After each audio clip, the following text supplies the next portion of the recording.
Hi hello welcome நண்பர்களே, இது உங்க கடல் கேண்டி சேனல். இன்னைக்கு நம்ம காடுங்கிற காட்டுவாசி இதை பத்தி தான் பார்க்க போறோம். ஒரு நிமிஷம், காடுங்கிற காட்டுவாசினா என்ன? காடுங்கிற காட்டுவாசி தம்பி நல்ல கொஸ்டின் கேட்டிருக்காங்க. தமிழ்நாட்டில் இருக்கிற ஃபாரஸ்ட் பத்தி, அங்க இருக்கிற அனிமல்ஸ், ட்ரீஸ் இதை பத்தி தான் நம்ம இந்த வீடியோஸ்ல பார்க்க போறோம். வாங்க இந்த எபிசோடுக்குள்ள போலாம். ஒரு நிமிஷம், அனிமல்ஸ்னா காடுங்கிற எனக்கு புரியல, சரியா புரியவே இல்லை. கண்டிப்பா உனக்கு வீடியோல போகும்போது எல்லாமே உனக்கு புரியும். எனக்கு தெரிஞ்ச எல்லா விஷயத்தையுமே ஷேர் பண்றேன். வாங்க வீடியோக்குள்ள போகலாம். ஃபர்ஸ்ட் எபிசோட்ல நம்ம எலிஃபென்ட்ஸ் பத்தி தான் பார்க்க போறோம்.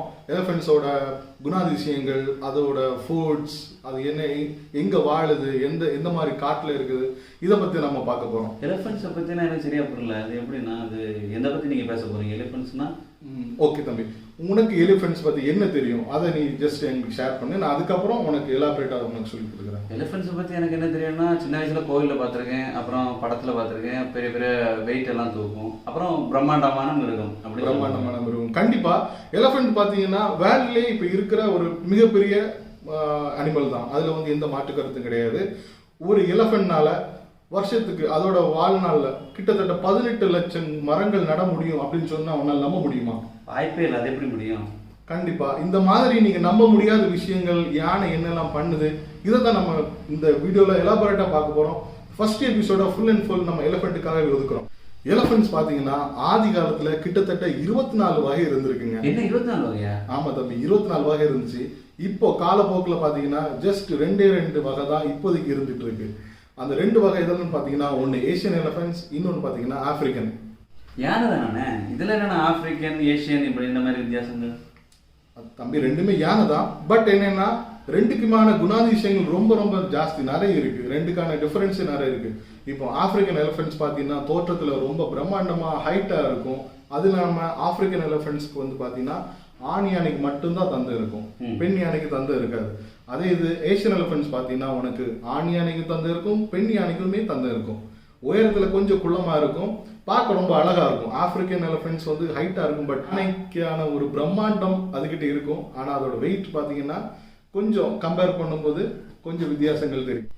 ஆனா ஒரு கேள்வி இருக்குன்னா, சொல்லுங்க. என்னன்னா இப்ப யானைகள் 300 கிலோ 200 கிலோ எல்லாம் அதிகமா சாப்பிடுது, ஒரு நாளுக்கு சாப்பிடுது, எல்லாமே ஓகே தான். ஆனா அப்போ இவ்வளவு சாப்பிடுது, இவ்வளவு செழிப்பா இருக்க இந்த காடு அழியாதா ஒரு நாள் இவ்வளவு சாப்பிடுதுன்னா? நல்ல கொஸ்டின் தம்பி. இப்ப பாத்தீங்கன்னா ஒரு நாளைக்கு ஒரு யானை 300 கிலோ சாப்பிடுறது உண்மைதான். ஆனா கிட்டத்தட்ட 200ல இருந்து 500 விதைகளை சாப்பிடுது. நான் சொன்னது மாதிரி பாத்தீங்கன்னா ஒரு 30 கிலோமீட்டர் நடக்க வேற செய்யுது. ஒரு யானை என்ன பண்ணும்னா, அது சாப்பிட்டுட்டு அது சாணம் போடுது இல்லையா, அதுல எல்லாம் அங்கங்க விதைகளை விதைச்சுட்டே தான் போகுது. ஒரு வருஷத்துல அதோட லைஃப் லாங் பாத்தீங்கன்னா கிட்டத்தட்ட 18 லட்சம் மரங்களை நடுதுன்னு சொன்னா நீங்க நம்புவீங்களா? வாய்ப்பே இல்லை. அதுதான், அந்த ஒரு யானை கிட்டத்தட்ட 70 வருஷம் வாழுது அப்படின்னா 18.5 லட்சம் மரங்களை நட்டுட்டு போகுது. ஆமா, நான் சொன்னேன் இல்லையா, ஒரு காடு செழிப்பா இருந்து நாங்க யானைகள் ஜாஸ்தி இருக்குன்னு. அதுக்கு காரணமே இதுதான். அது எவ்வளவு தூரம் ஃபுட்டை எடுக்குதோ அவ்வளவு தூரம் மரங்களையும் அது விதைச்சிட்டே தான் போகுது. யானைகள் காட்டை ஒரு காலமும் அழிக்காது. அதே மாதிரி ஒரு காட்டுல யானைகள் அதிகமா இருந்ததுன்னா அந்த காடு ரொம்ப வளமாகவும் இருக்கும், ரொம்ப பாதுகாப்பாகவும் இருக்கும். அப்போ அந்த லைஃப் லாங் பீரியட்ல எவ்வளவு மரங்கள் நடுது? 18 லட்சம் மரங்கள். 18 லட்சம் மரங்கள் நடுது. அதே மாதிரி நான் உங்களுக்கு முதல்ல சொன்ன மாதிரி குட்டிய தண்ணி எங்க இருக்குன்னு அது காமிச்சு கொடுக்குது இல்லையா, அதுக்கு ஒரு வழித்தடம் வச்சிருக்கு. அப்போ இங்க இருந்து இப்படி நேரம் போயிட்டு நம்மளுக்கு இந்த ஏரியால தண்ணி கிடைக்கும்ட்டு அதுக்கு தெரியுது. சமீப காலமா யானைகள் நிறைய மின்வேலியில மாட்டி இறக்குது. அப்புறம் பாத்தீங்கன்னா ரயில்வே டிராக்ல அடிபட்டு இறக்குது கேரளால பாத்தீங்கன்னா. அதுக்கு என்ன காரணம் அப்படின்னா, இவங்க நம்ம மனுஷர்களா இருக்க நம்ம என்ன பண்ணிடுறோம்னா, இந்த காடுகளை சில பகுதிகளை ஆக்கிரமிப்பு பண்ணிடுறோம்.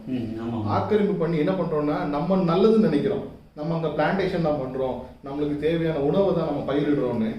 ஆனா நம்ம மின்வேலி போட்டு அந்த யானையோட வழித்தடத்தை அடைச்சிடுறோம். இது அடைக்கிறதுனால அது ஒரு வறட்சி காலத்துல வருது அந்த ஏரியாவுக்கு. மின்வேலி இருந்ததும் அது பார்த்து கன்ஃபியூஸ் ஆயிருது.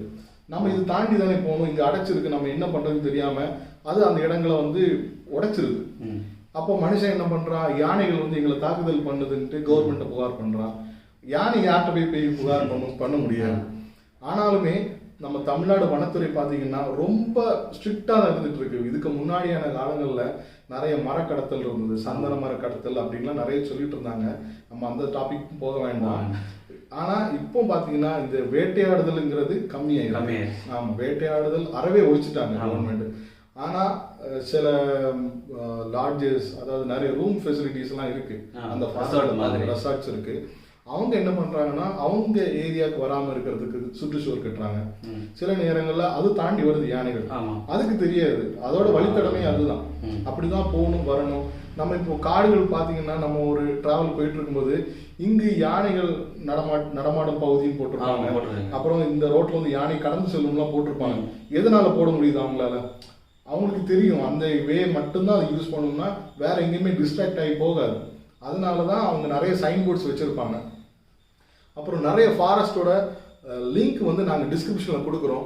உங்களுக்கு இந்த யானைகள் போய் பார்க்கணும், ஃபாரஸ்ட்லாம் விசிட் பண்ணணும்னா அங்கே வந்து லொக்கேஷன் லிங்க் ஷேர் பண்ணுறோம், போங்க. பட் எந்த எலிஃபென்ட்ஸையும் எந்த அனிமல்ஸையுமே டிஸ்டர்ப் பண்ணாமல் நீங்கள் பாருங்கள். வீடியோவில் நாங்கள் நிறைய எலிஃபென்ட்ஸோட ஃபோட்டோஸ் வந்து அட்டாச் பண்ணுறோம், பாருங்கள்.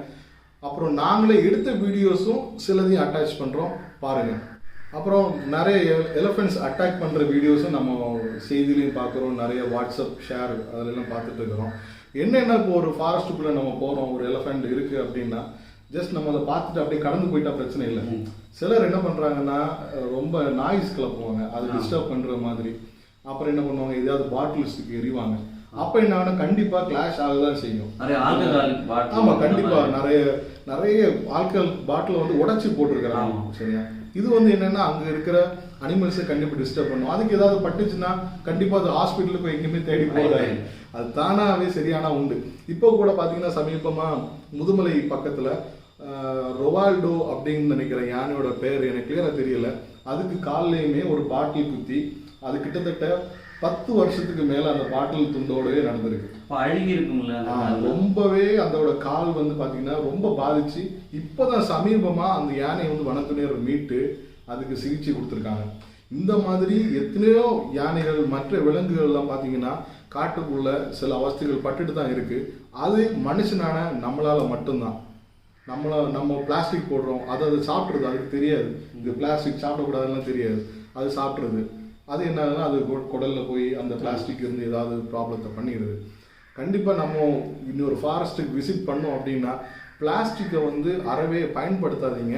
நீங்கள் ஏதாவது பிளாஸ்டிக்கில் வந்து ஸ்நாக்ஸ் அந்த மாதிரி சாப்பிட்டீங்கன்னா நீங்கள் உங்களோட ஒரு கவரில் அதை கலெக்ட் பண்ணி வச்சுட்டு அதை எங்கே டிஸ்பென்ஸ் பண்ணணுமோ அதுக்கான இடத்துல நீங்கள் போடுங்க.